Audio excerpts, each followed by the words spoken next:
Hey Foothills, today we're breaking down Galatians chapter 4.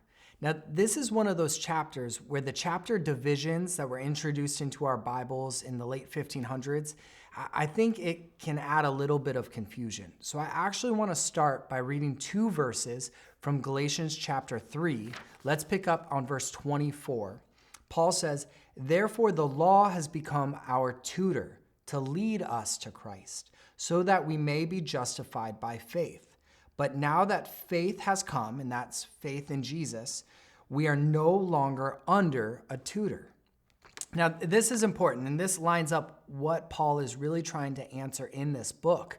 Remember, Jim taught yesterday that the Galatians, they were trying to follow Jesus and the law completely, and then rely on both for salvation. And Jesus alone is where we find salvation.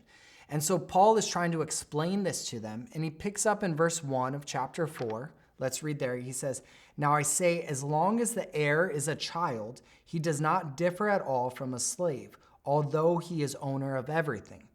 But he is under guardians and managers until the date set by the father." Now, Paul is explaining how a child who receives an inheritance is still in the same standing as a slave because both of them have a master or a guardian over them. Now, if I just had one 12-year-old boy and I died and left him everything I had, it would not be good for him to have full access to that inheritance right away. He would just blow it on food and fun, and I can picture a man cave full of Nerf guns, which does sound pretty cool, but not the best use of money.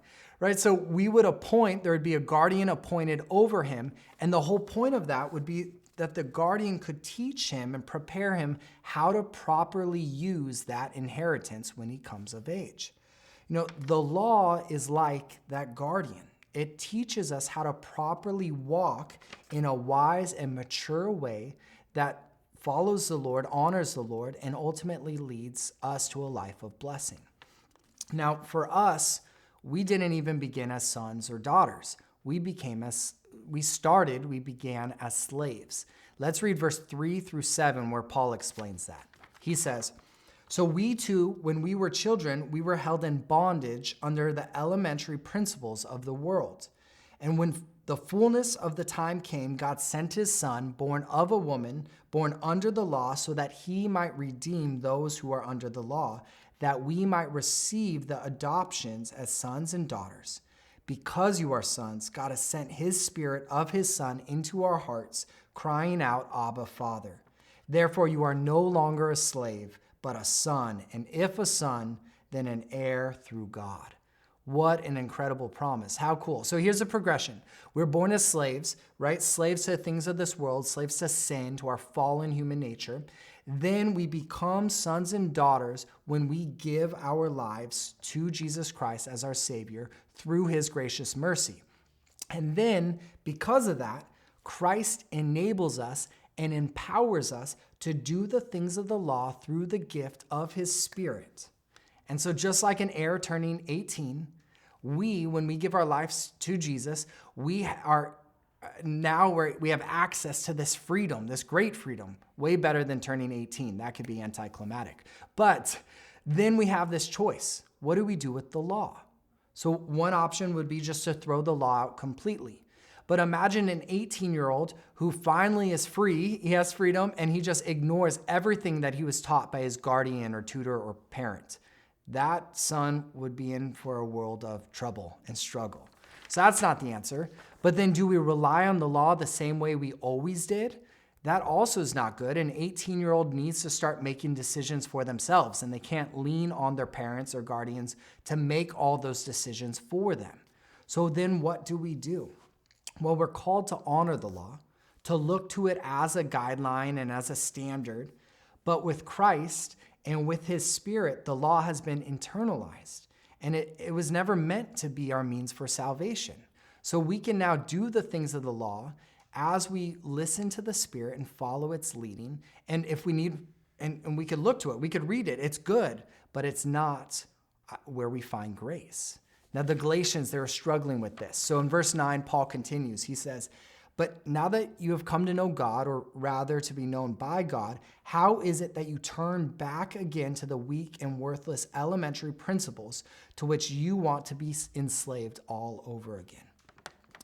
By reverting back to an unhealthy dependence of the law, the Galatians, they were limiting their dependence on Christ. And ultimately, that's going to limit many aspects of our faith. So Paul continues explaining this, and he ends by drawing a comparison between Abraham's wife Sarah and then Abraham's concubine Hagar, by which he had a son through both of them, but it was very different situations. So what I want to do is read verse 23, but I'm going to read it in two translations. I like to always start reading the Bible with a word-by-word translation, so something like the NASB or the ESV. But sometimes it's helpful to go to a more dynamic translation like the NLT before returning back to the first. That's what we're going to do. So the NASB says in verse 23, "But the son by the slave woman was born according to the flesh, and the son by the free woman through the promise." The NLT puts it this way: "The son of the slave wife was born in a human attempt to bring about the fulfillment of God's promise. But the son of the freeborn wife was born as God's own fulfillment of his promise." And that's what we want to do, is we want to trust God and lean into him so he can fulfill his promises that he has for our lives. Paul ends this chapter by saying that we have an inheritance in the free son. And that's how we ought to live. So what's our big takeaway from chapter 4? Well, the law, even for many of us, we can find comfort in it because it's really clear and precise, and we know if we're going to break it or not. And many of us, we really love it when expectations are laid out in such a clear manner that we know what's expected of us, and we could do those things. We could check them off, right, and just make sure our job is done. And we know at home and at work, those expectations are helpful, but leaders really stand out when they know those expectations, and then they go a step further, right? They discern based on that how they could go above and beyond to love, to lead, and to serve. And in our faith, it's no different. We can look to the law because it's good and it's helpful as a guideline and as outline for what we need to do to be sanctified. But then because we have given our lives to Jesus, because we're sons and daughters, because he has given us his spirit within us, we can lean on that to go above and beyond to lead and to love and to serve.